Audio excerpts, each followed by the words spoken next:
Emerging Threats and Capabilities meets today to receive testimony from Dr. Michael Griffin, Undersecretary of Defense for Research and Engineering, on accelerating new technologies to meet emerging threats. Welcome, Secretary. It's good to have you here.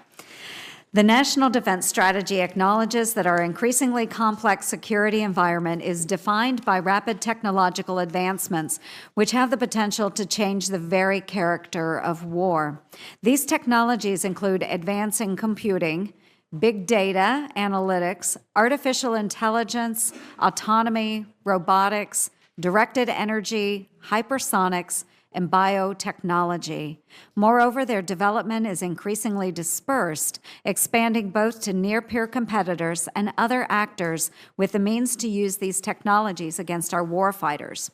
These technologies also represent major opportunities for our own forces, and innovation has always been a major strength of the Department of Defense's research and engineering enterprise, which includes the DoD laboratories and organizations like DARPA and the Strategic Capabilities Office. However, getting these technologies in the hands of our warfighters can sometimes be challenging for the Department of Defense, which has struggled to bridge the so-called Valley of Death for new technologies. This valley refers to the space between the research and engineering community and the acquisition community, which are responsible for fielding operational systems. In his confirmation hearing, Secretary Griffin testified that this transition is the, quote, hardest problem we have. End quote. I will look to Secretary Griffin to understand how he will use his own newly established position to help bridge this gap. The fielding of these critical new technologies contained within the National Defense Strategy demands urgent attention and new approaches to ensure that our forces are postured to fight and win. Broadly, I look to Secretary Griffin to see how he plans to fulfill his charge as Chief Technology Officer for the Department of Defense to sustain and expand U.S. technological superiority in the future. Specifically, I hope to understand specific examples of research and technology efforts aimed at ensuring our forces are organized, trained, and equipped to succeed in our increasingly complex environment. Opening comments, Senator Heinrich. Let me start by thanking Senator Ernst for holding this important hearing on technology transfer and the ways that we can move technologies and systems more rapidly into the hands of our operational forces. Welcome, Secretary. It's been almost 2 months since you were confirmed for this job, so you may not have fixed everything yet, but we hope you're making good progress. I hope that today's hearing will help us to better understand the barriers to the smooth transition of next-generation technologies, whether they're from the funding point of view, legal, regulatory, cultural, or other things that we haven't thought about. We know that we're in a race to build future technologies and systems that our military will need to execute its missions against peer threats as well as emerging threats. We also know that the United States is still home to the world's most innovative companies, small businesses, research universities, and government labs.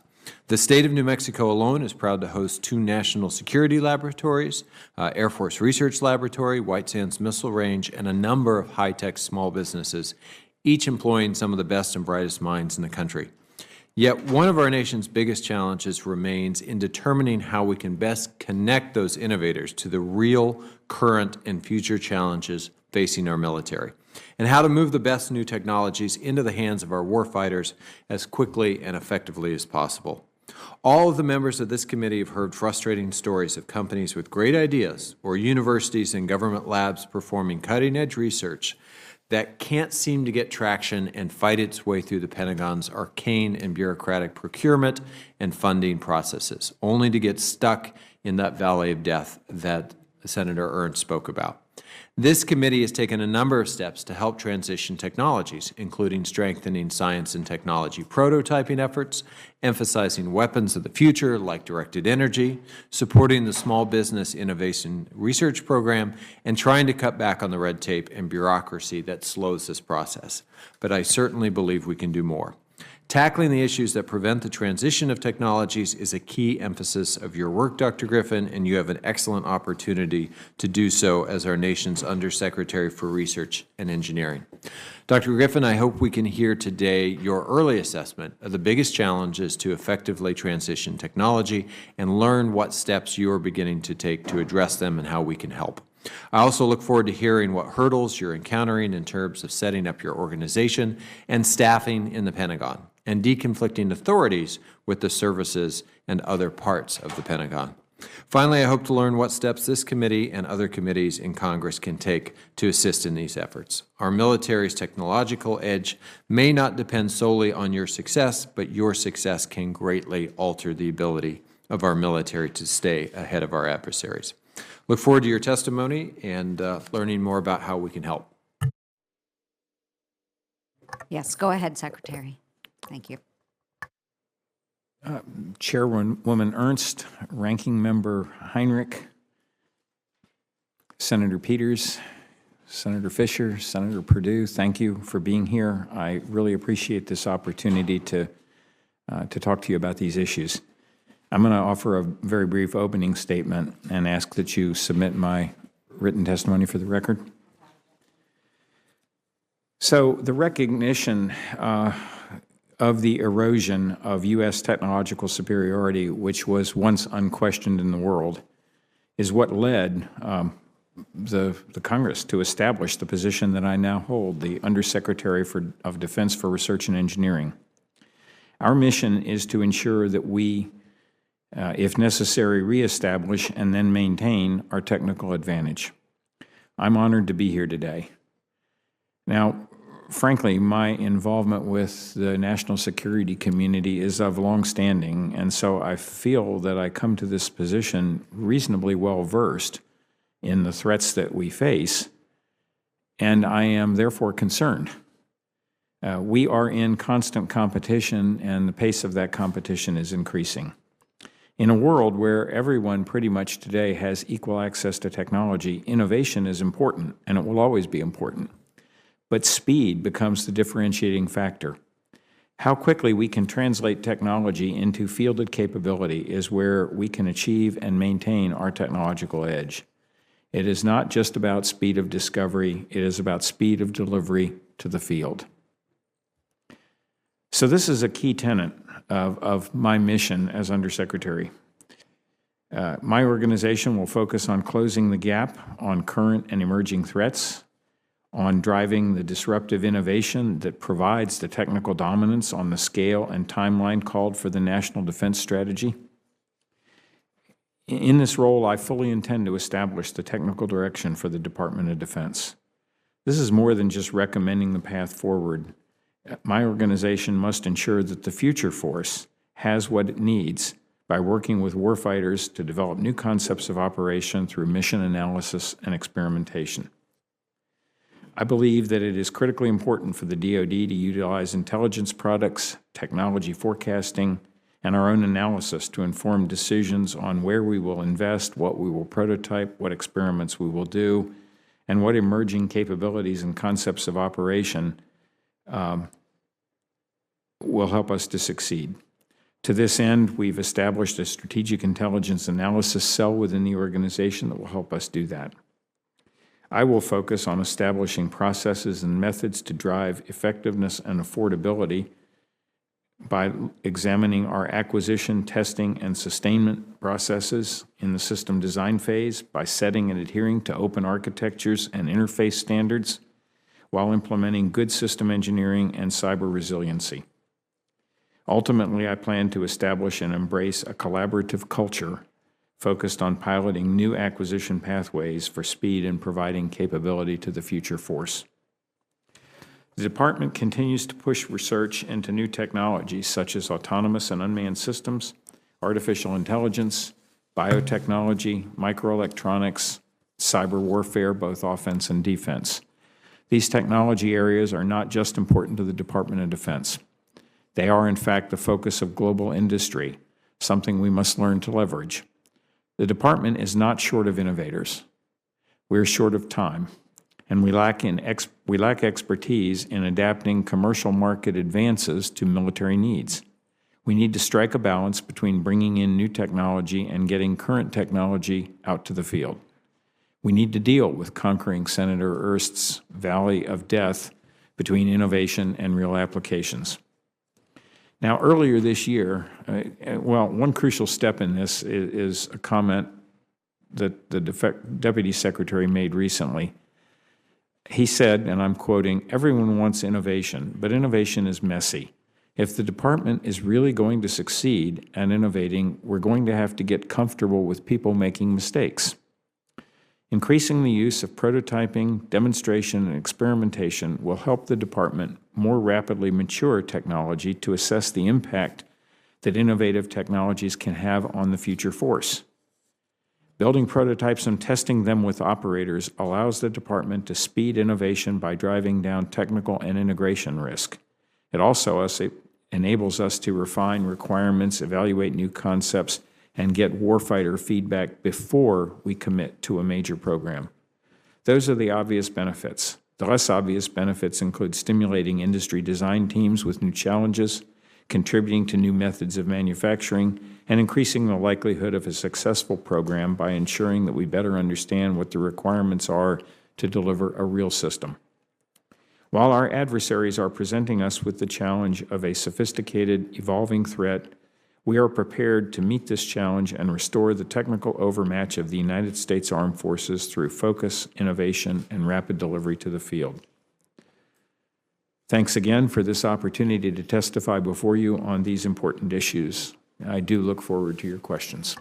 Wonderful. Thank you very much, Mr. Secretary. And if we'll go ahead and get started with the questions, and hopefully we'll get a couple rounds in. We were just talking a minute ago about the National Defense Strategy, and it was recently released by Secretary Mattis, and it focused on competition with near-peer adversaries. And Dr. Griffin, how do you envision your position helping DoD to address the technical shortfalls in specific fields like A2AD and other high-end capabilities being developed by our near-peer challengers like China and Russia? So what can we do there in your position? Well, our adversaries... Right. Thank you.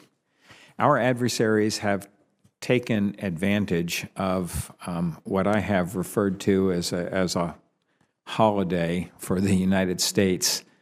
It hasn't been exactly that, but with the fall of the Berlin Wall, and I was in the Pentagon when the wall came down and when the Soviet Union broke up, and we had won the Cold War, and we had no major adversary in the world, and we declared a peace dividend, and we felt we had won.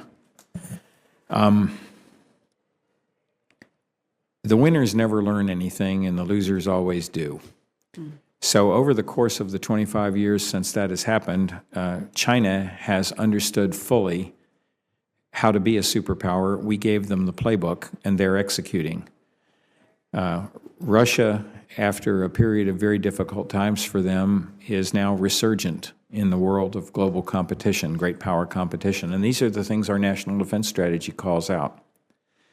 We've been occupied for 15 years in the Mideast dealing with the urgent problem of terrorism and non-state warfare and other very, very difficult problems, but problems which are not existential for the United States. They are difficult, they are important, they are concerning, but they are not existential.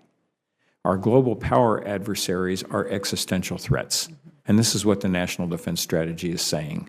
And I am tremendously pleased with that strategy. I regret to say I did not offer a contribution to it, but I am delighted with what they have put forth, and I think that should be our Bible. And then in your position, then how do we use the expertise that you have to catch up to those near-peer adversaries? Well, in certain areas, like you mentioned A2AD, anti-access area denial, China has fielded or can field, is close to fielding hypersonic delivery systems for conventional prompt strike that can reach out thousands of kilometers from the Chinese shore and hold our carrier battle groups or our forward deployed forces on land that we have bases, can hold those power groups at risk.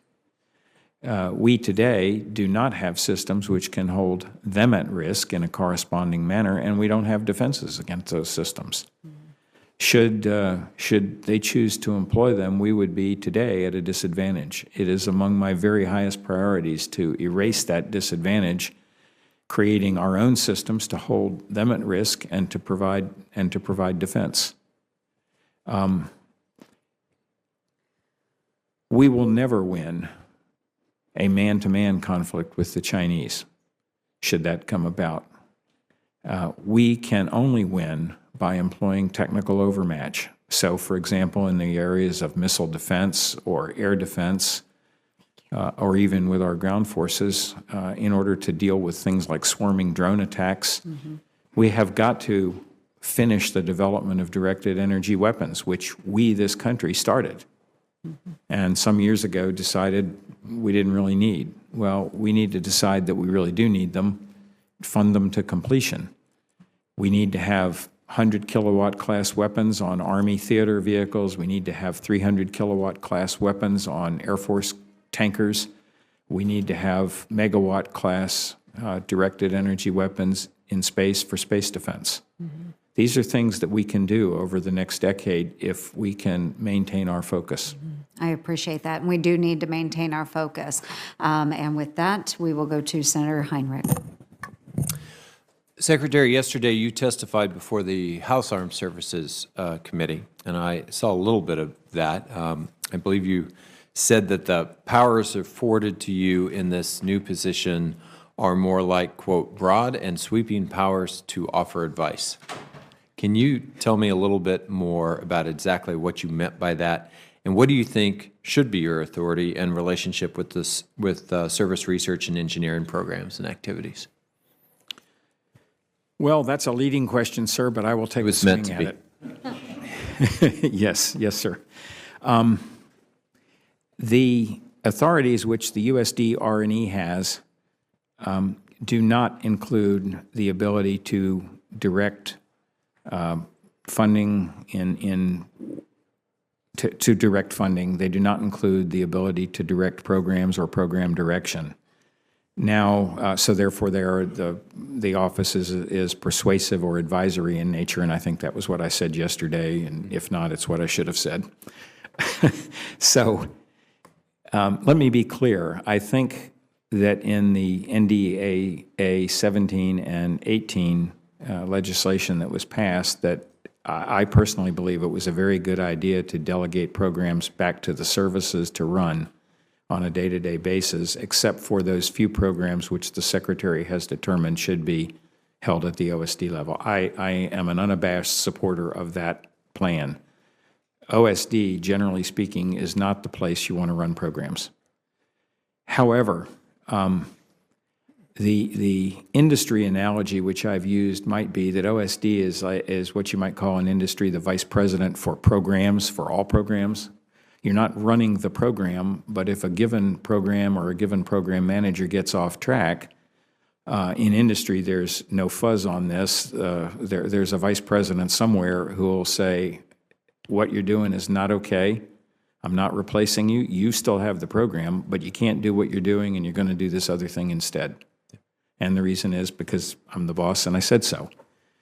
In industry, one's very existence depends upon being able to do that. The wrong decisions can put you out of business.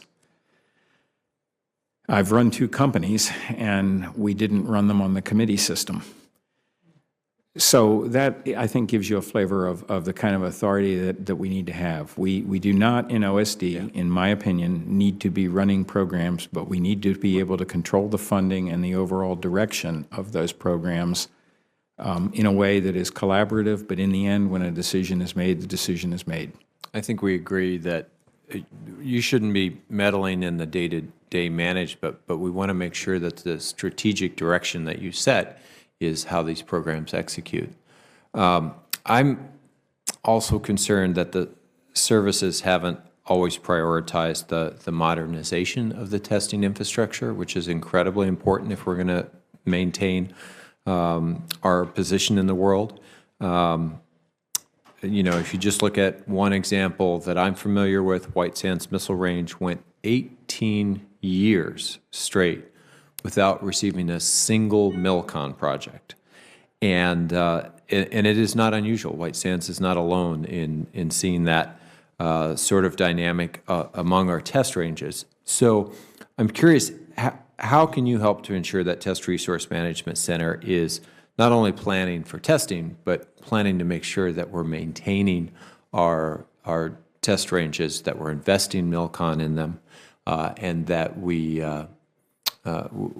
you know, we don't ignore that resource and expect it to be there forever? Well, Senator Heinrich, you've hit one of my hot buttons. I was just speaking about conventional prompt strike and hypersonics and the need to develop both offensive and defensive capabilities. I would tell you right now that DARPA, which reports to me and has done some of the most significant hypersonics work in the country, Yep. has basically one wind tunnel that they can use for hypersonic research today. It's at NASA Langley in Virginia. This is an unacceptable situation. Your test range at White Sands that has not received MILCON funding in 18 years, I could tell that story about 20 other test ranges, test facilities, and 20 is an undercount. The nation must invest in renovating our test facilities, our research facilities, and bring them up to date. We must do that. Now, it's not glamorous, but when I come to you with a budget that asks for money to renovate our test facilities, I really want you to take me seriously. It's not nice to have. We really need to bring these things up to date. Yeah, these are fundamentals. So my time is up, but I look forward to continuing. I'm sorry, I was possibly too long-winded, but you asked me things I'm passionate about. We're going to have a couple of rounds, I hope. So Yes, you bet. absolutely. And thank you. Senator Perdue. Thank you, Dr. Griffin. I appreciate you being willing to take on this job. Dr. Eric Schmidt yesterday testified that if there were one variable to solve for, it would be speed. You've mentioned speed this morning several times. I just got back from a trip to China, and I saw firsthand how they're leapfrogging entire industries. They put $152 billion into, the government did, to create a chip industry. They bypassed their entire telecom industry. There's no hardwire cables, et cetera. It's all moving to 5G. We saw corporate businesses aligned with, and their research aligned with defense research, all under one umbrella inside the Chinese structure. The way they're set up is entirely different to ours. They're able to build things and move more quickly than we are in a democratic society. General Mattis said, constrained budgets and acquisition regulations have limited our ability to keep pace with rapid changes and sustain our competitive advantage. Combine that with the Defense Innovation Unit Experimental releasing its report recently, it really concerns me because having seen their ability to move very rapidly and our ability to build a 2-foot-tall set of requirements to buy a new pistol for the Army.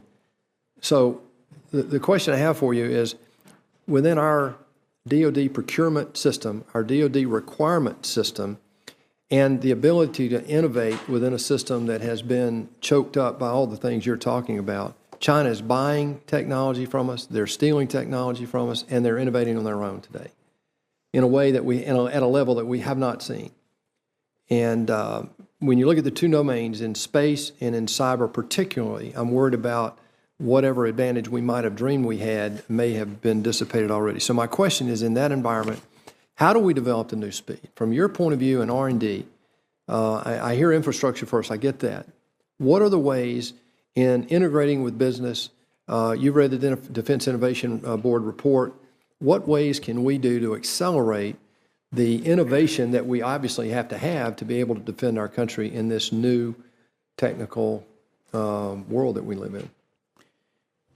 That's a great question. Of course, I testified yesterday with Dr. Schmidt, and he and I are, and we did not pre-coordinate our views, but he and I are about as closely aligned as I think two people from very different backgrounds could be about what's needed. Yes, sir. So one of the things that we have both said is that I'll use my words, but we can't punish people who take risks and break something. We should reward them. I will offer the view, which may not be popular, that it is not actually, generally speaking, it is not our laws and regulations that restrain us from moving more quickly. It is the cultural view of and it isn't even just within the Department of Defense. I saw many of these same things at NASA, and I've worked in the intelligence community.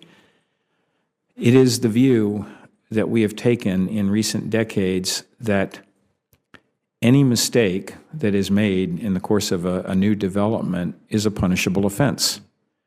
So therefore, any rational program manager, whether, wearing Colonel's Eagles or an SES civilian, will do everything possible not to allow any step of the development to turn out wrong, because they will be punished. You think the new generation of military leadership at the top recognize that? I think that they do. The people that I work with every day recognize the cultural barrier that avoidance of risk has created for us. But I need your help to understand. I need your help as legislators to make sure that our people understand that failure is not okay, but failure is failure to reach the end goal. Mm-hmm.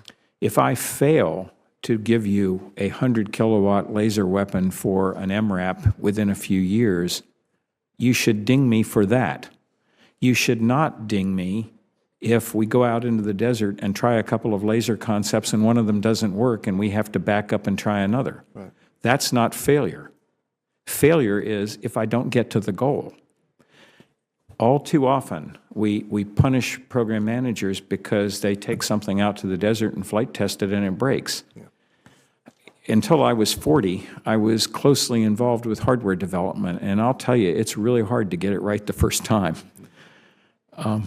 You have to have that freedom to take on new challenges, take new risks, let things break, figure out why, and move on to the next step without punishing the young folks who you want to learn all those lessons. There's no more critical step than that to me, sir.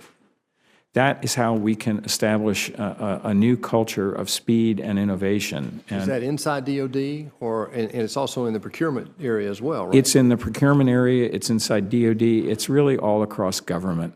It really is.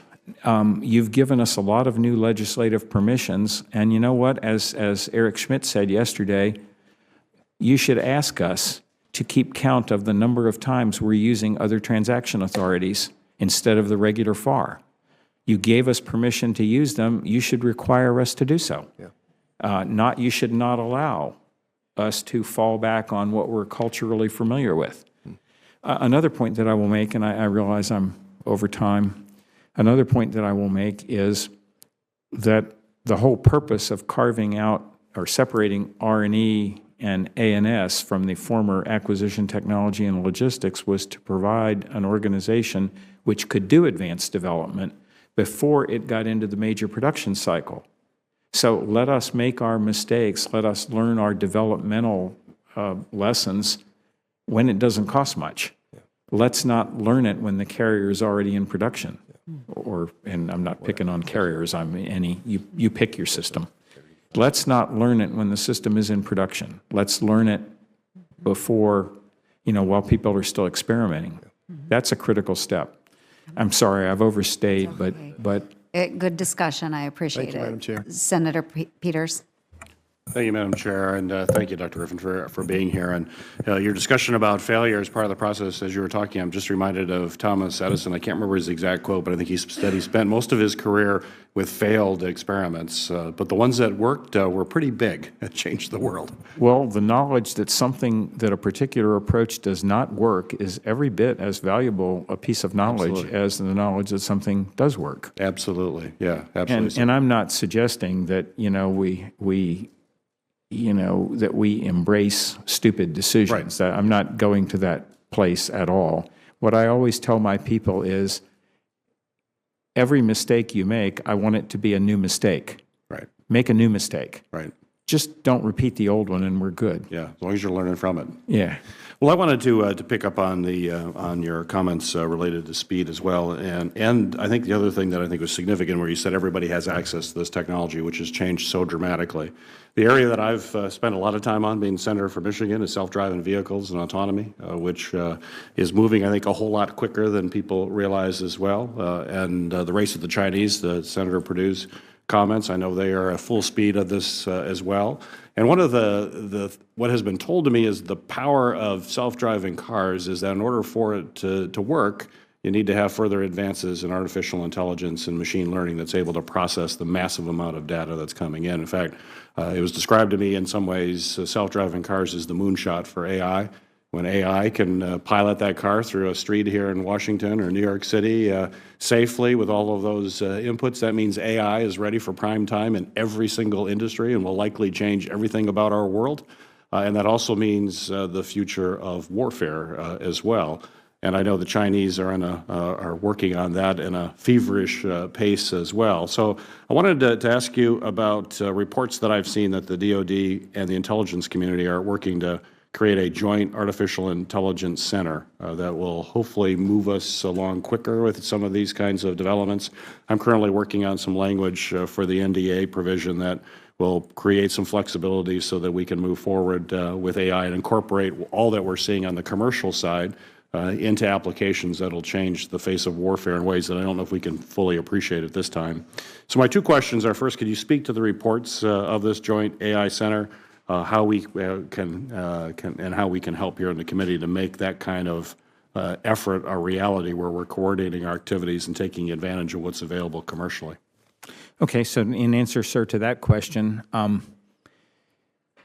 yes, the Secretary, in his testimony, I believe just last week, committed to the development of a joint AI center, meaning across the services, and really there will be elements of it across government. I think the DoD will take the lead. It's the organization of all that has not been finally decided, as you might appreciate, but the Secretary and the Deputy, I believe, have made the decision that there will be such a center. I'm working right now with folks on my staff to answer questions like, who should lead it, where should it be, what projects should it do, and most importantly, how does such a center fit into the overall AI strategy for the department and the nation, because there are 592 projects, I was told, in the department which have AI as some piece of them. They don't all belong in the new AI center that we will create, but some of them do. And we have things all the way from foundational research to practical applications to put in theater tomorrow. And so we have to parse all that. We owe the Congress a report, I think, about 2 months from now on what our AI strategy will be, and the JIAC, the Joint Artificial Intelligence Center, will be a part of that overall strategy. I better ask, did I answer your question? No, that's good. Is there anything that we should be doing here in Congress to No, I think move we can do along? this. I think we can do this with the authorities that we have. If we stumble across a regulatory issue where we need your help, I will be back on your doorstep in a heartbeat, because I agree, this is a critical area of research. If there's going to be a leader, we need to be that leader. We're not going to let this slip through the cracks. And like most technologies, being first is a significant competitive advantage. But what I understand with artificial intelligence, it's beyond a significant competitive advantage. It may be everything in a lot of ways. Yeah, I don't want to go, I don't want to be in danger of getting overly occupied with the new shiny object. It's, I think AI is critical. I think, frankly, we're going to have self-driving vehicles in theater for the Army before we'll have self-driving cars on the streets. But the core technologies will be the same, and we in the DoD absolutely must leverage what, I don't want to get into corporate names, but what the various companies are doing in developing self-driving cars. Because if we can, I mean, I'll give you an example that I've heard the Secretary use, and I'll put numbers on it. In theater, 52% of our casualties have been from soldiers basically delivering the mail, not literally Logistics, the mail, yeah. food, fuel, logistics, things like that. You're in a very vulnerable position when you're doing that kind of activity. If that can be done by an automated, unmanned vehicle with a relatively simple AI driving algorithm where I don't have to worry about pedestrians and road signs and all of that, why wouldn't I do that? Well, I will. We don't have that capability yet, but that's the kind of thing that we could bring to bear fairly easily, and we don't, if you'll forgive the expression, we don't have to solve world hunger with AI to be able to deliver a system that can deliver fuel. So that might be an early win for us. That's just one example. Right. Thank you. Appreciate it. Thank you, sir. I thought that was a great question. Thank you, sir. That's very good, and thank you, Senator Peters. And while we're talking about commercial technology as well, this is a nice segue. Now, during World War II as well, we saw that the United States needed to rapidly leverage the commercial industry to meet its wartime needs, and we were able to do that in World War II. The phrase battle of production encapsulated our ability to outproduce many of our adversaries, and that was critical in securing our Allied victory. In future conflicts, the ability to out-innovate those adversaries, we've named Russia, we've talked about China, they will be just as important. And we still do have a world-class tech sector. We really do. And so what we'd like to see is that we are able to take full advantage of that world-class tech sector. But unfortunately, there seem to be some gaps there where we're not able to tap into some of those technologies. So the department is starting to make an effort to engage the commercial sector and get into that innovation coming from places like Silicon Valley. We won't name any names out there, but they are trying to do that through organizations like the Defense Innovation Unit, Experimental, DIUX, you mentioned them earlier, and the department's Silicon Valley Outreach Office. So as we're trying to do that, what are the biggest barriers that you see with being able to reach that goal of utilizing those technologies that have been commercially developed?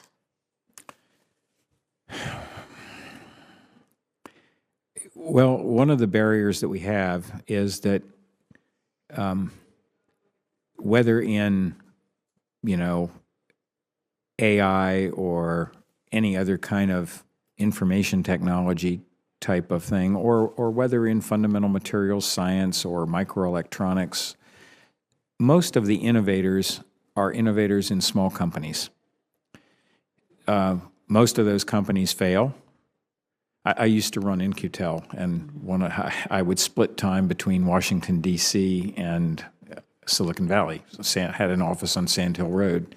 In-Q-Tel, of course, is the CIA's venture capital company, if you want to put it that way. 9 out of 10 of these entrepreneurial companies fail, and that's a real statistic. They should fail. They were experiments that tried and didn't work. But the ones that succeed become things like Google Earth or other huge successes that become household names. Well, the benefit for the department and for the U.S. government more broadly is to be able to tie in on the front end of some of these things, because as we've talked about now, several of us have talked about how technology today is really pretty instantly available everywhere. Well, we don't want to be behind our adversaries in adopting the technology that we, this nation, create. So the earlier we can get into the tech cycle in whatever field and work with those people and bring them into department utility, the quicker we'll transition to the field. Well, how do we do that with young companies? You asked what the barriers were. The barriers are they're small, young companies. They can't possibly afford the overhead of dealing with the DCAA accounting system. They cannot possibly afford the barriers of dealing with DCMA for contracts. I mean, it takes a full-time staff on a good-sized company to deal with that. So we have to have ways of interfacing with them that recognize where they are in the corporate life cycle. They're not a large prime. If we want to take advantage of what we can bring, we have to work with them on their terms. That's what, for example, DIUX strives to do, but DIUX is a few tens of millions of dollars a year. This is really a cultural issue. We need across the department to learn how to become user-friendly in our contracting and financing so that any piece of our department can work effectively with a new high-tech provider. Now, U.S. Special Operations Command is an artist at this. SOCOM absolutely knows how to do this. DIUX is an excellent idea. I'm fully supportive of it, but they are not the only place in the U.S. government that knows, or even in the department, that knows how to do this. These are the kinds of lessons we need to promulgate. Very good. No, thank you. My time is expiring, so Senator Heinrich. Secretary, I really appreciate your awareness that so many of these challenges are baked into culture as much as anything else. I want to give you an opportunity to talk a little bit about directed energy. I know you're passionate about it, as am I. I have a bunch of questions, but at the front end, I just want to provide you an open opportunity to tell me what you're excited about right now, where you think things are going, and how we're going to finally make that transition from R&D into procurement. Thank you, Senator. I do appreciate the opportunity. So let me answer the last part first. Right. The way to get from experiments into procurement of real live weapon systems is to say that that's what we are going to do, appoint people to run those programs and hold them accountable for delivery, and ask them every day, what is in your way that I can clear out?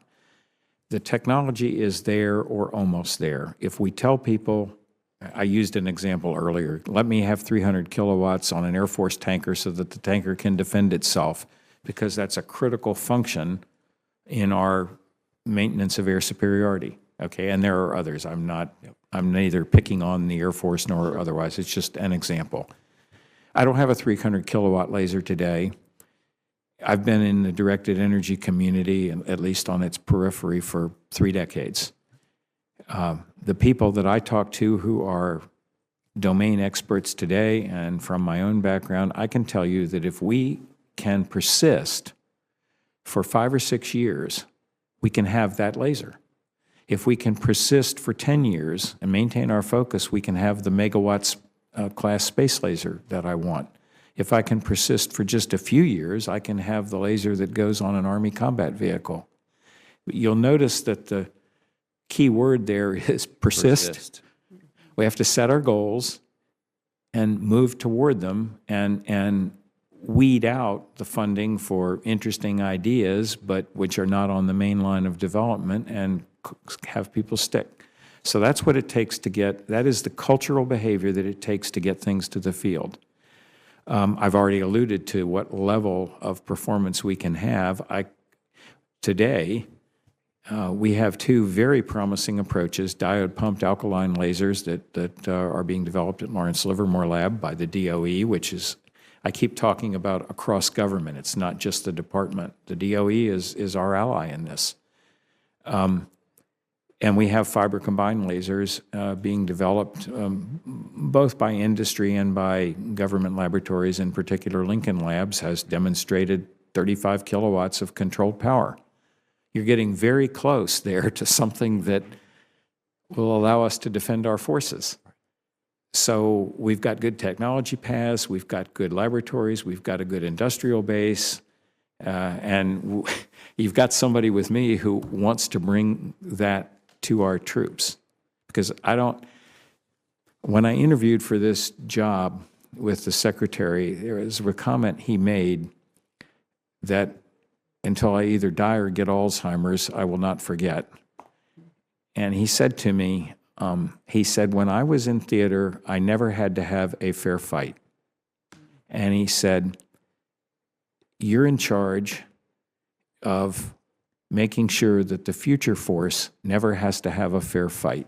Hear, hear. To me, directed energy weapons are one of those ways that we don't have to have our guys, our partners, allies, our allies, have a fair fight. That's right. This is the third offset in terms of technology. So as you identify those obstacles in the way, make sure that we know so that we can help remove those obstacles. You can count on it, Senator. Thank you. And a related question, I want to ask you about the role of requirement setting. And to put it simply, I think that current requirements process is not designed for new ideas or new weapon systems. It's almost designed to impede the movement from well-established systems to the next step. So talk to me a little bit about that. Oh, I guess I'm running out of time here. Yeah. Go ahead. How do you think the current process actually works? To me, it seems like it slows down our progress into these new systems, and how do we fix that? Well, from an engineer's point of view, we have requirements and capabilities backwards. If you're in the DoD acquisition cycle, DoD 5, Directive 5000, and et cetera, you have to have requirements before you can put out an RFP, before you can move down the road. Exactly. But the reality is that engineers really don't know what the requirements ought to be until they've built and tested something, whether it's a piece of software, sir, or a new combat vehicle or a new pistol or whatever. You have to build it and try it out and fool around with it a little. And I'm sorry to be so colloquial, but that's how engineers really work in the real world. And you're an engineer, and by training, I know you know what I mean. When I know about what the capabilities are that the current generation of technology will allow me to have, and when I've tried it out with a real operator, then I can sit down for you and write some requirements.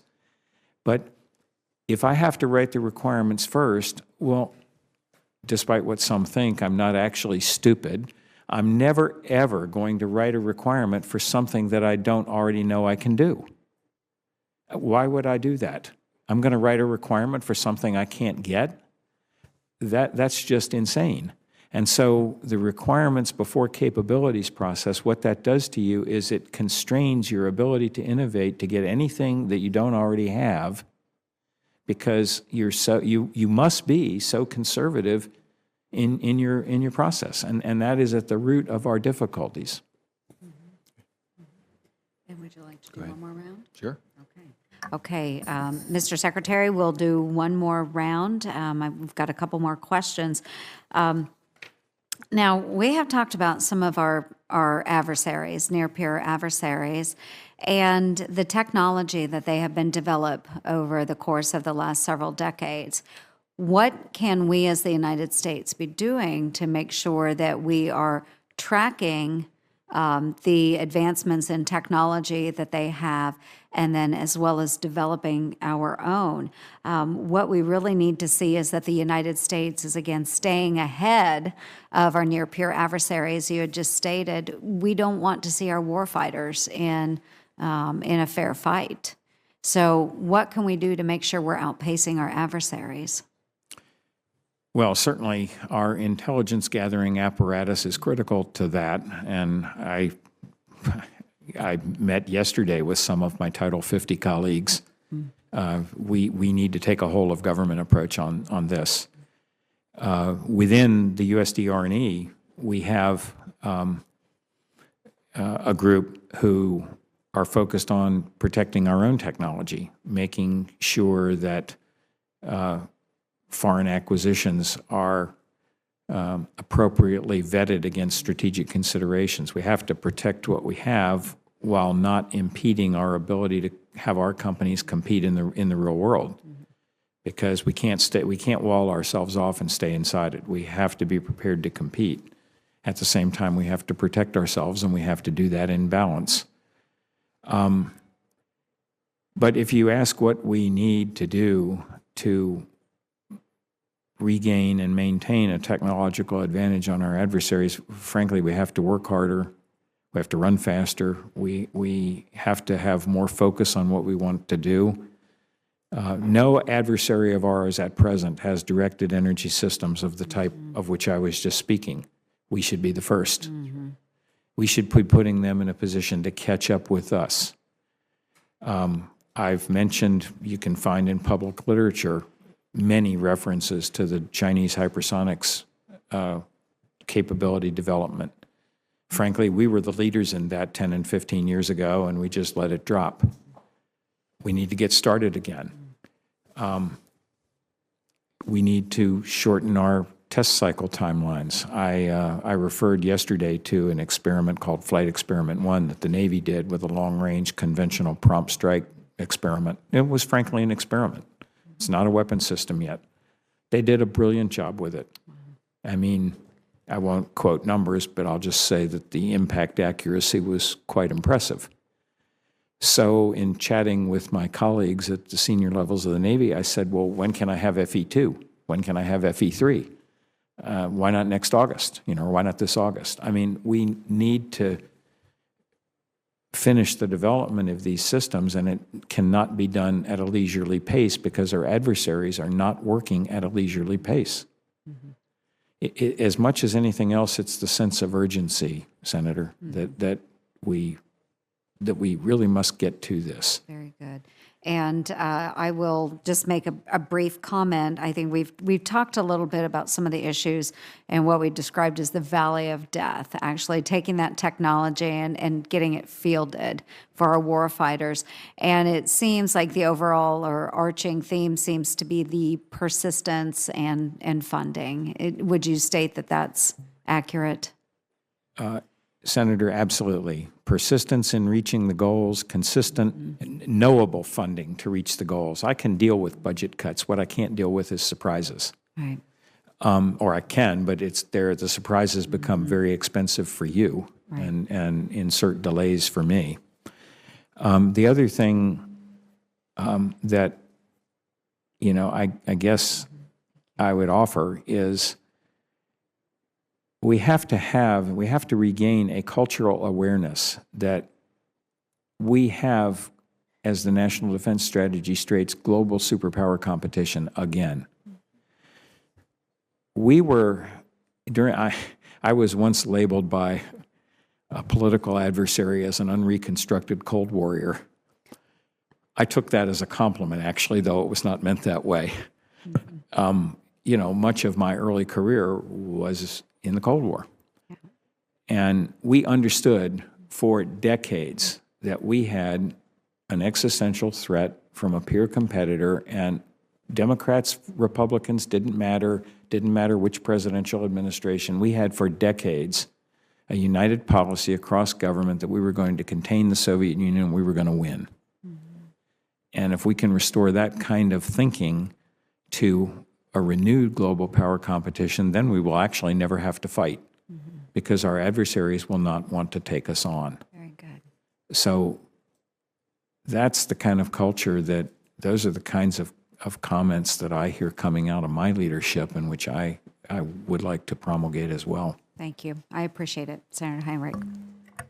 Well, thank you for bringing a sense of urgency to all of this, because I very much agree that is oftentimes been the missing piece to all of this.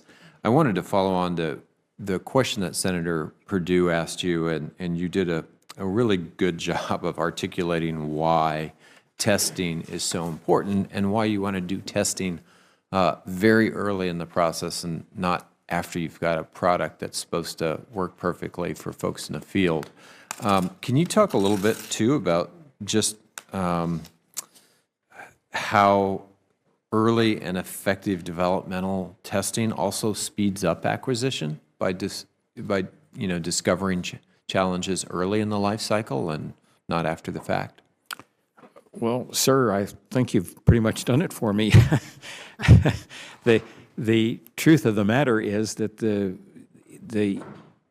a key, Senator Ernst was just asking about persistence and funding and how to get through the valley of death, and my quick answer to that is take your prototypes up to the level of being operational prototypes. Not something I'm going to produce, but something a real operator can work with and help wring out the bugs so that I know what I want to produce. The more quickly that I can do that, and I'll say outside the acquisition cycle, although of course it still is federal acquisition of stuff with taxpayer money, but it's not into the production cycle. The quicker I can do that and figure out what I really want, then the speedier the whole acquisition process will be. The most expensive and time-consuming place to discover a mistake is after I've delivered a weapon system to the field. Yeah. Amen. And so we are, when one has spent the most enjoyable part of one's life as an actual engineer, you become humbled by the fact that you just almost never do anything right the first time. Yeah.